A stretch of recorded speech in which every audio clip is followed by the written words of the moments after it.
If ever there was a tool that stood to rewire our attentional circuitry in a powerful way, this seems to be it. A simple practice taking 17 minutes can forever rewire your brain to be able to attend better and offset some of that attentional drift. Regardless of whether or not you're a child or you're an adult, whether or not you have ADHD or not, the effects are significant, they are long-lasting, and they appear to exist after just one session of this quiet 17-minute interoception.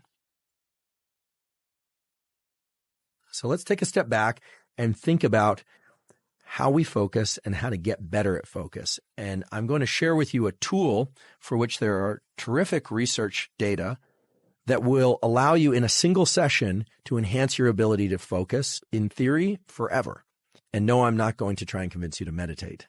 What we're about to talk about is when attention works and when attention falters. And what we are specifically going to talk about are what are called attentional blinks. We do this all the time, and people with ADHD tend to have many more attentional blinks than people that don't. And this is true for children and for adults. If you see something that you're looking for or you're very interested in something, you are definitely missing other information, in part because you're over-focusing on something. And this leads to a very interesting hypothesis about what might go wrong in ADHD, where we've always thought that they cannot focus, and yet we know they can focus on things they care very much about. Well, maybe, just maybe, they are experiencing more attentional blinks than people who do not have ADHD. And indeed, there are data now to support the possibility that that's actually what's happening. And that should be exciting to anyone that has ADHD. It should also be exciting to anyone that cares about increasing their focus and their ability to attend. What this is saying is that these circuits that underlie focus and our ability to attend and our ability to eliminate distraction, they aren't just failing to focus. That's just a semantic way of describing the outcome. They are over-focusing on certain things and thereby missing other things. And so our distractibility, or the distractibility of somebody with ADHD, could exist because they are over-focusing on certain elements and they are therefore missing other elements that they should be attending to. So what they really need is this property that we call open monitoring. Now, open monitoring is something typically is associated with people who have done a lot of meditation, so-called Vipassana meditation, or have spent a lot of time learning how to do what's called open gaze visual analysis and open gaze thinking. But there's a simpler version of this that allows us to bypass all that. Your visual system has two modes of processing. If you're very excited about something, you're in that soda straw view of the world and you're missing other things. Okay, that's high levels of attention. However, there's also a property of your visual system that allows you to dilate your gaze to be in so-called panoramic vision. Panoramic vision is something you can do right now, no matter where you are. And I can do it right now. You won't know that I'm doing it, but even though I'm still looking directly at you, I'm consciously dilating my gaze so that I can see the ceiling, the floor, and the walls all around me. That panoramic vision is actually mediated by a separate stream or set of neural circuits going from the eye into the brain. And it's a stream or set of circuits that isn't just wide angle view. It also is better at processing things in time. Its frame rate is higher. So this is something that can be trained up and people can practice whether or not they have ADHD or not. What it involves is learning how to dilate your gaze consciously. That's actually quite easy for most people.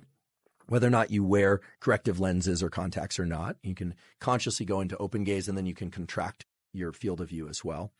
There are now published accounts in the literature of a simple practice done for about 15 minutes where subjects were asked to just sit quietly, eyes closed, and do what is sort of akin to meditation, but to not direct their mind into any particular state or place, but simply to think about their breathing and to focus on their so-called interoception, focus on how their body feels, if their mind drifted, to bring it back for about 15 minutes.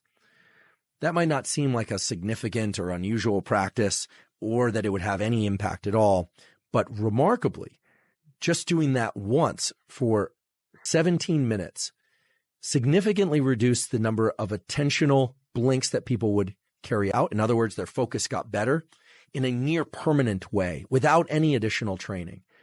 There's something about that practice of reducing the amount of visual information coming in and learning to pay attention to one's internal state, what we call interoception, that allowed them an awareness such that when they needed to look for visual targets, when they need to focus on multiple things in sequence, they didn't experience the same number of attentional blinks.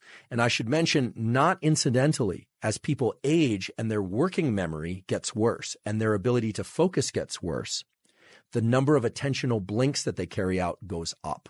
And there are now studies exploring whether or not this simple meditation-like practice of 15 to 20 minutes or so of sitting and just quietly resting and paying attention to one's breathing and internal state can also offset some of that age-related, what is called cognitive decline. So what these data tell me is that regardless of whether or not you're a child or you're an adult, whether or not you have ADHD or not, whether or not you're experiencing age-related cognitive decline or you would simply like to avoid age-related cognitive decline, a simple practice of taking 17 minutes, sitting and paying attention to your internal state, just interocepting, registering your breathing, registering the contact of your skin with whatever surface you're on, can forever rewire your brain to be able to attend better and possibly even offset some of that age-related attentional drift. Now, I don't expect anyone to start meditating regularly. I don't expect anyone to do anything they don't want to do. But I think most of us could handle one meditation session of 17 minutes or so. And so if ever there was a tool that stood to rewire our attentional circuitry in a powerful way, this seems to be it.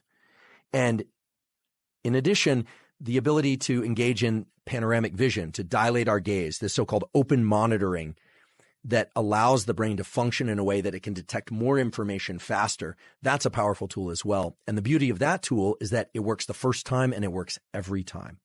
Now, how exactly it works is a little bit unclear. Nonetheless, the effects are significant, they are long-lasting, and they appear to exist after just one session of this quiet 17-minute interoception, which to me makes it seem like a very worthwhile thing to do for everybody.